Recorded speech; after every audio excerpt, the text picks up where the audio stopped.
În ocazia de față vă invit să deschidem Sfintele Scripturi la a doua Petru, capitolul 3, cu versetul 9. Domnul nu întârzie în împlinirea făgăduințelor Lui, cum cred unii, ci are o îndelungă răbdare pentru voi și dorește ca nici unul să nu piară, ci toți să vină la pocăință. Domnul nu întârzie. Rămâneți în minte cu ideea aceasta. Domnul nu întârzie în împlinirea făgăduințelor Lui. Și totuși, deschideți împreună cu mine și la Apocalipsa, capitolul 10, versetul 5, 6 și 7. Și îngerul pe care îl văzusem stând în picioare, pe mare și pe pământ, și-a ridicat mâna dreaptă spre cer și a jurat pe Cel ce este viu în vecii vecilor, care a făcut cerul și lucrurile din el, pământul și lucrurile de pe el, marea și lucrurile din ea, că nu va mai fi nicio zăbavă, nu va mai fi timp, spun traducerile mai fidele textului original. Nu va mai fi timp, ci că în zilele în care îngerul al 7-lea va suna din trâmbița lui Dumnezeu, se va sfârși taina lui Dumnezeu după vestea bună, vestită de el, robilor săi, prorocilor. Domnul nu întârzie. Și aici îngerul care jură pe Cel ce trăiește veșnic este Mântuitorul Iisus Hristos, El însuși, care a pus un picior pe pământ și unul pe mare. Nu va mai fi timp și se va sfârși taina lui Dumnezeu, cea mare și minunată. Și totuși sunt oameni care încearcă să ne convingă din biserică că Dumnezeu are sub control lucrurile. Are Dumnezeu sub control lucrurile, pentru că El este atotputernic. Dar El depinde de ceva. Și cineva din cei care să mă privească o să spună: ce lucruri stupide spune omul acesta. El depinde de ceva. Frați și surori, Mântuitorul a promis că ultima generație va trăi în neprihănire. De ce întârzie Dumnezeu? De ce întârzie Dumnezeu? De ce se întârzie revenirea Domnului nostru Iisus Hristos? Când eu am pus titlul Domnul nu întârzie, eu așa am pus titlul, Domnul nu întârzie. Mai mult decât atât, Matei, capitolul 22. Matei, capitolul 22, versetul 4, spune așa: a trimis iarăși alți robi și le-a zis: spuneți celor poftiți, iată, am gătit ospățul meu, juncii, și vitele mele, cele îngrășate, au fost tăiate, toate sunt gata, veniți la nuntă. Toate sunt gata, veniți la nuntă. Ce înseamnă venirea la nuntă?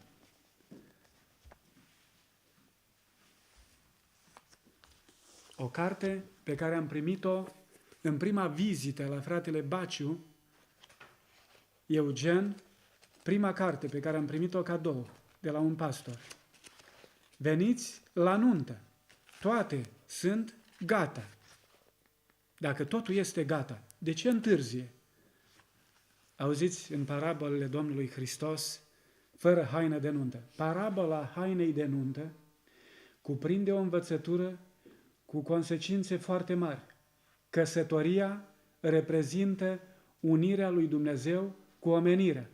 Haina de nuntă reprezintă caracterul pe care trebuie să-l aibă toți aceia care vor să fie socotiți, pregătiți pentru nuntă. Căsătoria reprezintă unirea lui Dumnezeu cu omenirea, unirea divinului cu umanul. Știți unde se realizează lucrul acesta? În Sfânta Sfintelor, dincolo de perdea, dincolo de cea de-a doua perdea. Când oamenii nu se vor mai ascunde de Dumnezeu prin perdeaua din lăuntru templului, prin Iisus Hristos, care tot să-L țină în față ca mijlocitor. Când oamenii vor pătrunde direct acolo și când se va scrie legea în minte și în inimă, atunci vor fi gata să vină la nuntă. De ce nu vin oamenii? Totul este gata. Toate au fost pregătite. Poftiți, veniți la nuntă. Dar ei, fără să le pese de poftirea lui, au plecat. Unul la holda lui și altul la negustoria lui. Mai mult decât în toate celelalte generații. Eu nu vorbesc de oamenii din afară, ci vorbesc despre oamenii din biserica, poporul care își zice că este poporul ales al lui Dumnezeu. Este o nepăsare pe care n-am mai văzut o omenire vreodată. Cerul e uimit de ceea ce fac adventiștii de ziua 7 astăzi. Totul este gata. Și totuși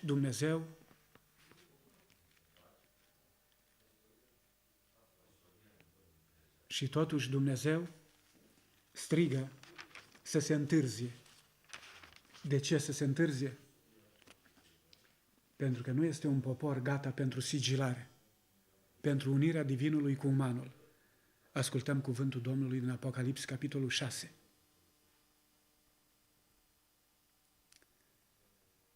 De la versetul 12.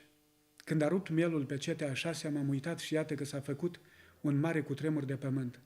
Soarele s-a făcut negru ca un sac de păr, luna s-a făcut toată ca sângele și stelele au căzut din cer pe pământ cum cad smochinele verzi din pom când este scuturat de un vânt puternic. Cerul s-a strâns ca o carte de piele. Deci suntem plasați între aceste texte pe care o faci sul și toți munții și toate ostravele s-au mutat din locurile lor. Împărații pământului, domnitorii, capitanii oștilor, cei bogați și cei puternici, toți robii și toți oamenii slobozi s-au ascuns în peșteri și în stâncile munților și ziceau munților și stâncilor: cădeți peste noi și ascundeți-ne de fața celui ce șade pe scaunul de domnie și de mânia mielului. De ce? A venit ziua cea mare a mâniei lui și cine poate sta în picioare? Cine poate sta în picioare? Ne răspunde Apocalips, capitolul 7. După aceea m-am uitat și am văzut 4 îngeri care stăteau în picioare în cele 4 colțuri ale pământului. Ei țineau cele 4 vânturi. Ce se întâmplă aici? Mai țin războaiele, mai țin cutremurile, mai țin nenorocirile pentru un singur scop. Tu și eu nu i-am permis Domnului să ne sigileze în minte și în inimă, să scrie legea în mintea și în inima noastră. Nu.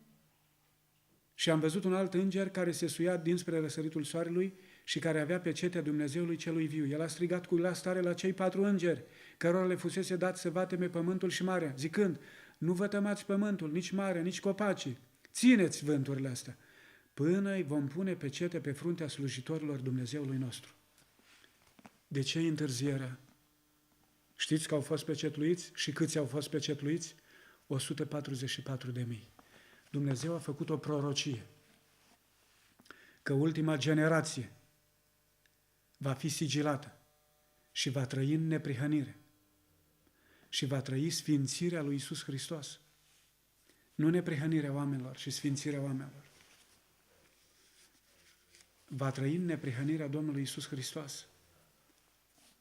Numai în felul acesta, în lumile necăzute în păcat, vor da glorie lui Dumnezeu și se va recunoaște în tot universul că Jehova are dreptate când va apare acest popor care va justifica caracterul lui Dumnezeu. Acest popor a fost prorocit de Mântuitorul în Apocalips, capitolul 14 cu 1. Și ascultăm cuvântul Domnului. Apoi m-am uitat și iată că mielul stătea pe muntele Sionului și împreună cu el stăteau 144.000, care aveau scris pe frunte numele său și numele tatălui său. Ce înseamnă aceasta?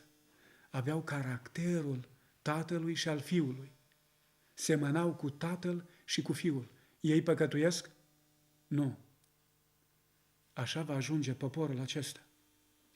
Și am auzit venind din cer un glas ca un vuiet de ape mari, ca vuietul unui tunet puternic și ca glasul pe care unui tunet puternic și glasul pe care l-am auzit era ca al celor ce cântă cu alăuta și cântau din alăutele lor.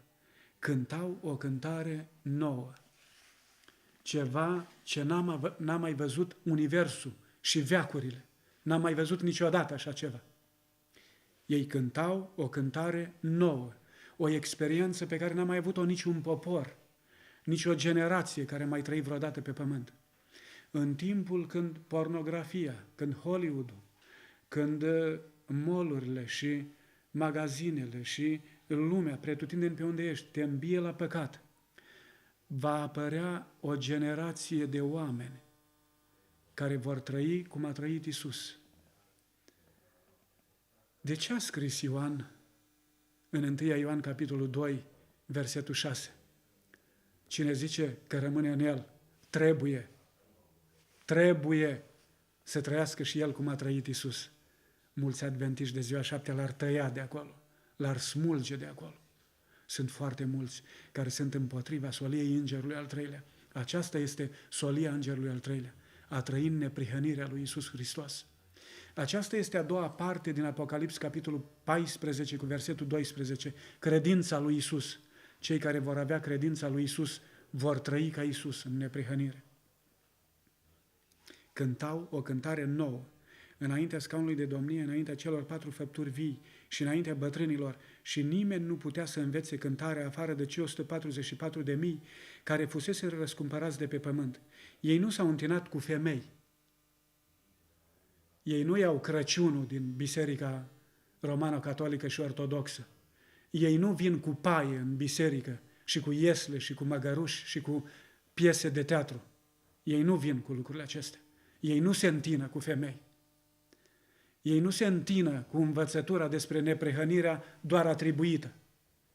Ei țin doar la învățătura lui Iisus Hristos, pentru că ei urmează pe miel oriunde merge el. Ei nu s-au întinat cu femei, căci sunt verguri, sunt virgini și urmează pe miel oriunde merge el. Au fost răscumpărați dintre oameni ca cel dintâi rod, sunt pe primul loc. Piesa care va fi cea mai admirată din univers, la încheierea planului de mântuire, nu va fi vreo planetă necăzută în păcat, vreo lume necăzută în păcat, ci va fi mireasa lui Hristos, care a venit din păcat, din lumea aceasta. Aceasta va fi admirația întregului univers.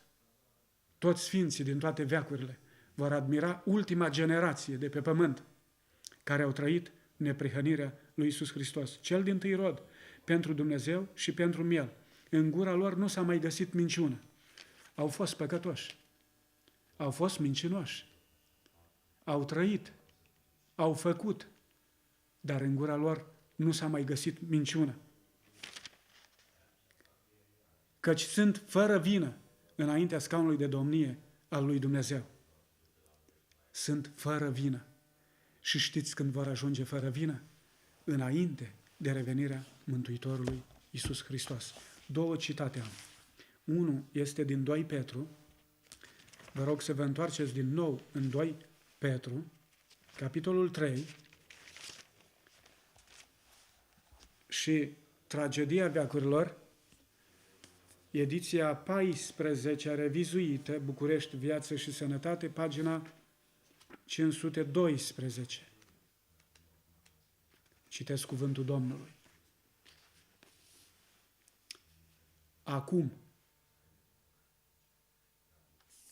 ce urăsc foarte mulți adventiști de ziua 7 această solie. Acum, ei vor după. Stai liniștit. Păcătuim până vine Domnul. Auziți un pic. Păcătuim până vine Domnul și El ne va schimba. Ce amărgire a Satanei. Auziți un pic. Citatul este din Evenimentele ultimelor zile, caracterul nostru neschimbat. Pagina 214, notează-ți bine. Caracterul nostru neschimbat. Dacă vrei să fii un sfânt în cer, trebuie să fii un sfânt pe pământ. Trăsăturile de caracter pe care ți le formezi în viața de pe pământ nu vor fi schimbate prin moarte sau prin înviere. Veți ieși din mormânt cu aceeași fire pe care ați manifestat-o în căminul și în anturajul vostru. La venirea sa, Iisus nu va schimba caracterul. La venirea sa, Iisus nu va schimba caracterul. Tu, cel care nu vrei să te schimbi astăzi, poți să te uiți urât la mine. Caracterul se schimbă astăzi, nu ți-l schimbă Iisus Hristos. Lucrarea de transformare trebuie să fie făcută acum. Trăirea noastră de zi cu zi ne hotărăște soarta. Defectele de caracter trebuie să fie regretate și biruite prin harul lui Hristos. Și în această vreme de încercare trebuie să ne formăm un caracter armonios ca să putem fi pregătiți pentru locuințele de sus. Manuscript Realeses, volumul 13, 1891, pagina 82. Citatul găsiți în Caracterul nostru neschimbat, Evenimentele ultimelor zile, pagina 214. De ce întârzie Domnul? Totuși, paradoxal, Domnul nu întârzie. De ce întârzie totuși? Aș vrea să vă aduc aminte de ceva înainte de a citi cele două citate din Tragedia veacurilor și din Biblie. Daniel captiv în Babilon, Daniel capitolul 9, aduceți-vă bine aminte. Zice, începând de la versetul 1, am văzut că au trecut cei 70 de ani peste dărâmăturile Ierusalimului. Și în momentul când omul vede că au trecut cei 70 de ani, ce a făcut? M-am întors spre Domnul, postind în sac și în cenușă, și am încercat să aflu care este problema, că se întârzie plecarea noastră din Babilon. Oare nu s-a ținut Domnul de cuvânt acolo? Ba da. Domnul le-a permis prin cele 3 decrete. Cine sunt din poporul Domnului? Să plece la Ierusalim? Cir, Darius, Artaxerxe. Câți au plecat? O mică rămășiță. Daniel, când a văzut lucrurile acestea, s-a supărat foarte tare, a postit în sac și în cenușă. Tu și cu mine, ce faci? Ai expirat de mult timp. La noi au trecut cele 2300 de seri și dimineți. Îngerul a spus, apoi sanctuarul va fi curățit. De ce nu e încă curățit sanctuarul? Ți-ai pus întrebarea? Te cred că nu știi de ce. Pentru că nu ți se predică de ce. Pentru că nu ai de unde să știi de ce. Nu ți se predică. De ce nu e curățit sanctuarul? Pentru că încă nu e curățită viața mea. Nu mi se spune că eu trebuie acum să-mi formez un caracter de a sta în prezența îngerilor și a sfinților. Ascultăm profeta Domnului. Acum, în timp ce Iisus, ca mare preot al nostru, face ispășire pentru noi. Ce înseamnă ispășire? Whitefield a căutat cuvântul în limba engleză și când a spus de ispășire a spus atonement sau a pune împreună. Ce face Domnul acum în sanctuarul din cer? A pune împreună divinul cu umanul. Asta înseamnă nuntă. Asta înseamnă căsătorie. Asta se întâmplă acum în sanctuarul ceresc. Acum, în timp ce Iisus, ca mare preot al nostru, face ispășirea pentru noi, trebuie să căutăm, să devenim desăvârșiți în El, în Hristos. Mântuitorul nostru n-a putut fi determinat să cedeze puterii ispitei nici măcar printr-un gând. Satana găsește în inimile omenești câte un loc pe unde poate să intre. O anumită dorință păcătoasă este nutrită și prin intermediul ei ispitele lui pot să-și manifeste puterea. Hristos a declarat despre sine în Ioan 14:30. Hristos a declarat despre sine. vine stăpânitorul lumii acesteia. El n-are nimic în mine. Satana n-a găsit nimic în Fiul lui Dumnezeu care să-i ofere posibilitatea să câștige confruntarea. El păzise poruncile tatălui său și în el nu era niciun păcat pe care Satana să-l fi putut folosi în avantajul lui. Atenție, vă rog! Adventiști de ziua 7.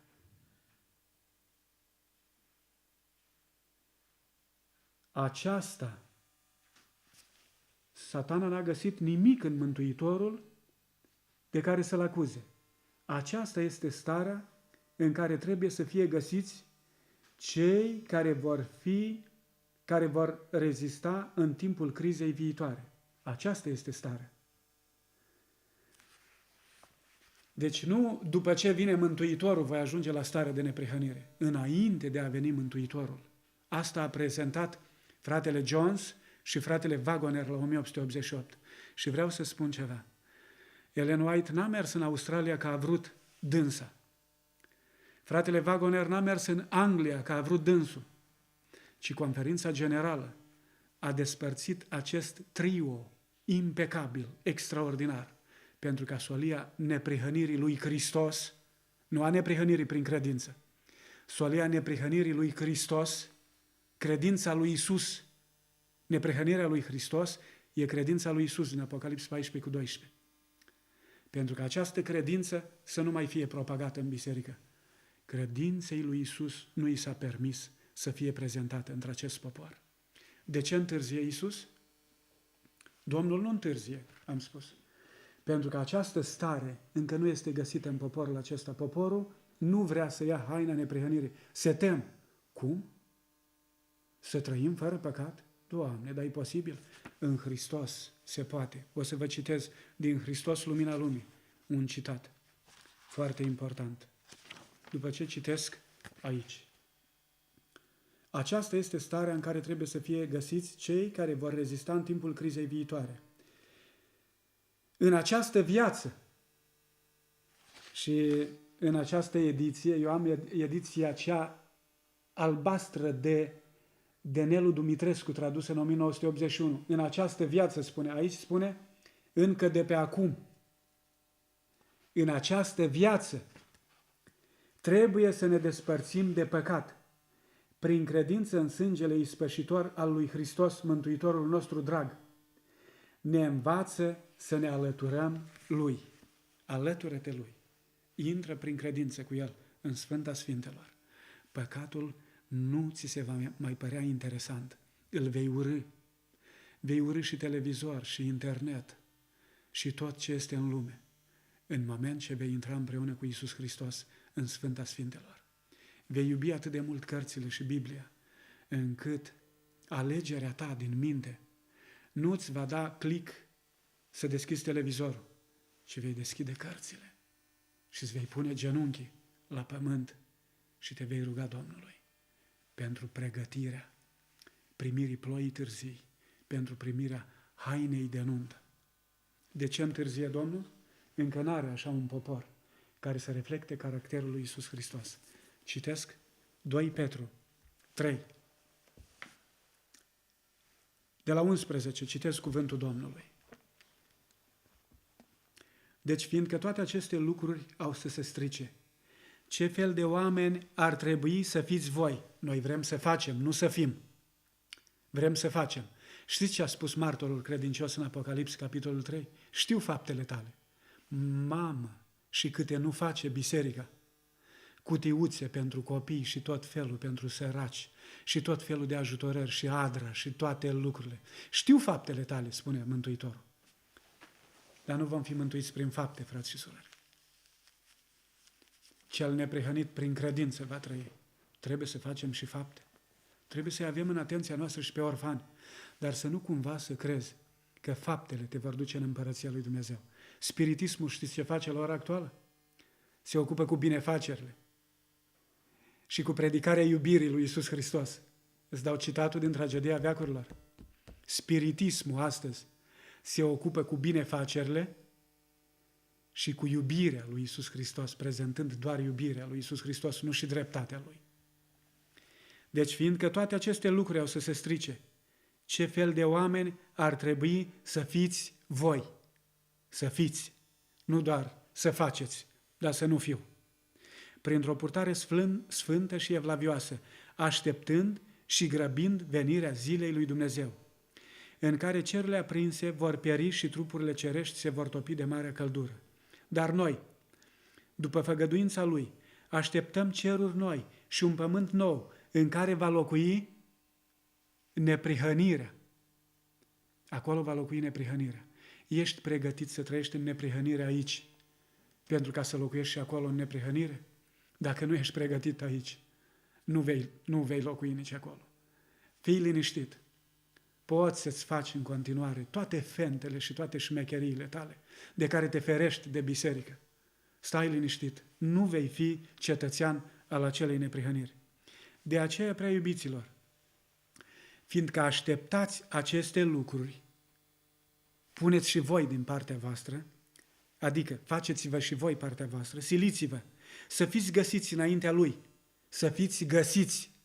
Când vine El, tu să fii găsit, fără prihană, fără vină și în pace. În felul ăsta ai să grăbești venirea Domnului. Asta trebuie să facă un adventist de ziua 7, auzi? Pentru că ești așteptător.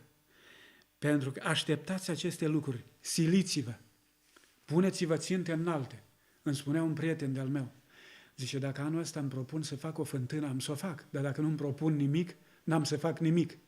Dacă îți propui să ajungi caracterul Domnului Iisus Hristos prin propunerea ta, prin eforturile tale, dar prin dăruirea, nu uita că mireasa primește, i s-a dat să se îmbrace cu in strălucitor și curat.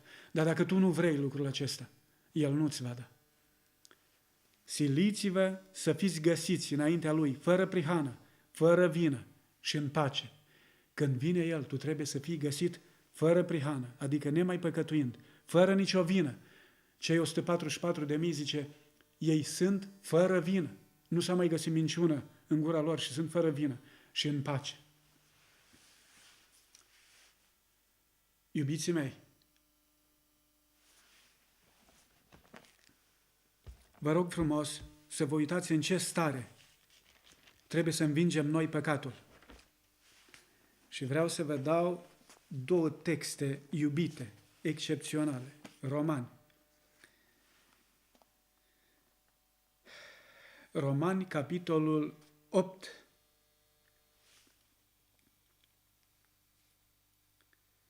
versetul 12 și 13. Așadar, fraților, noi nu mai datorăm nimic firii pământești ca să trăim după îndemnurile ei. Noi nu mai datorăm nimic firii pământești ca să trăim după îndemnurile ei. Dacă trăiți după îndemnurile ei, veți muri. Dar dacă prin Duhul faceți să moară faptele trupului, veți trăi. În ce fire ni se cere biruința asupra păcatului? În firea umană căzută, așa cum a venit Mântuitorul Iisus Hristos. În fire umană căzută. El a condamnat păcatul într-o fire asemănătoare cu a păcatului. În fire înseamnă în carne, sarx, în greacă înseamnă în carne a condamnat păcatul. În fire, în aceeași fire ca și tine, ți se cere să condamni păcatul. Auzi aici mai clar. Te rog să asculți, să-ți notezi. Romani 6. Fiindcă prin moartea de care a murit, Romani 6:10, fiindcă prin moartea de care a murit, El a murit pentru păcat, odată pentru totdeauna, iar prin viața pe care o trăiește pentru Dumnezeu. Tot așa și voi înșivă, socotiți-vă morți față de păcat și vii pentru Dumnezeu în Iisus Hristos, Domnul nostru. Deci păcatul, versetul 12, deci păcatul să nu mai domnească în trupul vostru muritor și să nu mai ascultați de poftele lui. În trupul vostru muritor să nu mai domnească păcatul. Ce să domnească? Neprihănirea, sfințenie, desăvârșire, nuntă, unire divin cu uman. Astea sunt cuvintele pentru timpul acesta, pentru poporul lui Dumnezeu. Încă unul. Corinteni 2. A doua Corinteni capitolul 4, versetul 10 și 11. Purtăm întotdeauna cu noi, în trupul nostru, omorârea Domnului Iisus, pentru că și viața lui Iisus să se arate în trupul nostru. Viața lui Iisus să se arate în trupul nostru. Căci noi cei vii totdeauna suntem dați la moarte din pricina lui Iisus, pentru ca și viața lui Iisus să se arate în trupul nostru muritor. Viața lui Iisus sfântă, fără păcat, să se arate în trupul nostru muritor. Un Hristos sfânt într-un trup păcătos. Aici este taina Evlaviei. Hristos, Coloseni 1 cu 26 și 27. Hristos în voi, nădejdea slavei. Îngerul din Apocalips 10, de la 5 la 7 spune: atunci se va sfârși taina lui Dumnezeu. Care este taina lui Dumnezeu? Hristos în voi, nădejdea slavei. Când o generație de oameni va trăi neprihănirea prin credință, atunci se va încheia adevărata Evanghelie. Sunt două Evanghelii și vreau să-ți notez titlul. Dennis Praeb, față în față cu adevărata Evanghelie și adevăruri uitate. Dennis Praeb. Cei pe care biserica noastră nu pot să-i sufere. Dennis Praeb, David Gates, Doug Batchelor. Da, oameni pe care lumea nu vrea să-i mai primească în țară la noi. Sunt niște oameni excepționali care au scris cărți extraordinare despre sanctuar și despre viața de sfințenie. Urmăriți aceste cărți, vă rog, din suflet.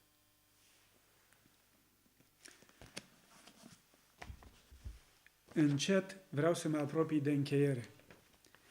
Și cei care spun că nu se poate, înainte de a citi citatul excepțional din Hristos, Lumina Lumii, vreau să mai citesc un text din 2 Petru 1 cu 3 și 4.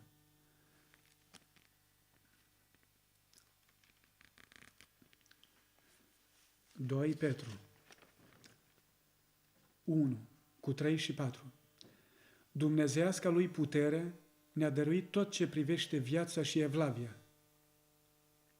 Prin cunoașterea celui ce ne-a chemat, prin slava și puterea lui, prin care el ne-a dat făgăduințele lui nespus de mari și scumpe, ca prin ele, prin făgăduințele acestea, să vă faceți părtași firii dumnezeiești, după ce ați fugit de stricăciunea care este în lume prin pofte.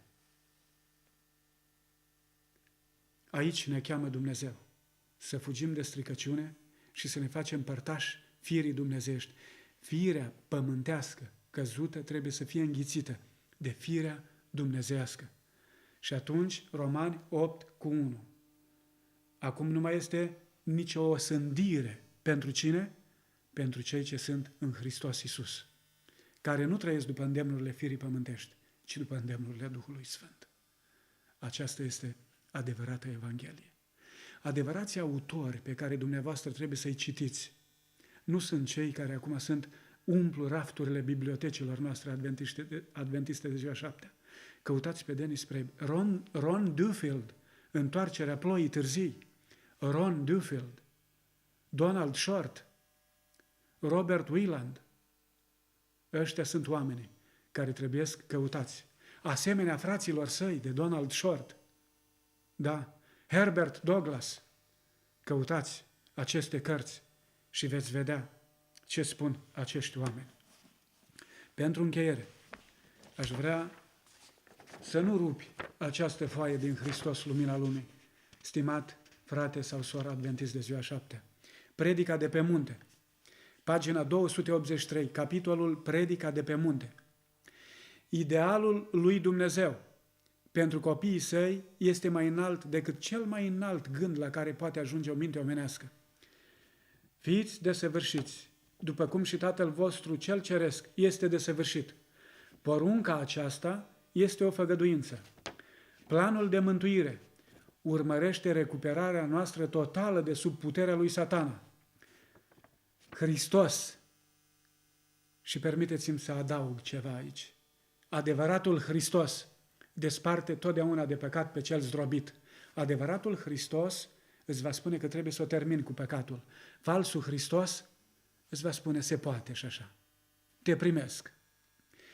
El a venit să nimicească lucrările diavolului și a luat măsuri ca Duhul Sfânt să fie dat oricărei ființe care se pocăiește pentru a oferi de păcat. Lucrarea ispititorului nu trebuie să fie socotită ca o scuză pentru vreo faptă rea. Satana jubilează când aude că aceia care se numesc urmași ai lui Hristos aduc scuze pentru nedesăvârșirile caracterului lor. Tocmai scuzele acestea conduc la păcat.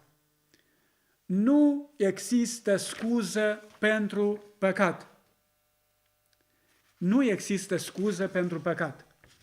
Este posibil ca fiecare copil al lui Dumnezeu, pocăit și credincios, să aibă un caracter sfânt și o viață asemănătoare cu al lui Hristos.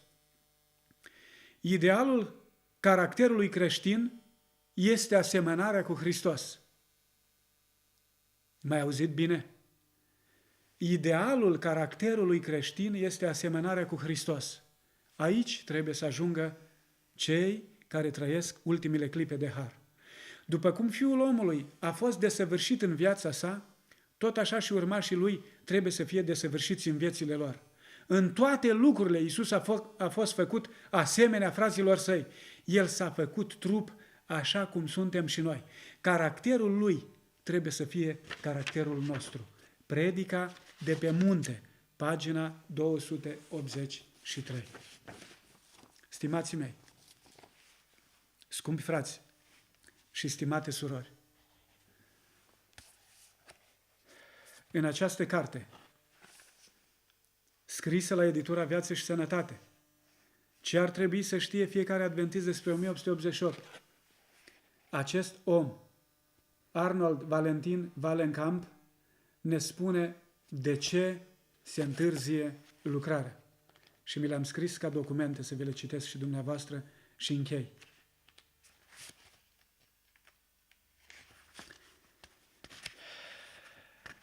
La 1888, cei doi bărbați care au fost trimiși de Dumnezeu cu acreditare divină au venit și au înviat pe oameni cu haina neprihănirii lui Hristos. Au vorbit despre neprihănirea prin credință. Toți oamenii mari n-au vrut să o primească. Mândria a făcut ca solia neprihănirii lui Hristos nici astăzi să nu fie primită în biserică. Auziți ce spune acest om?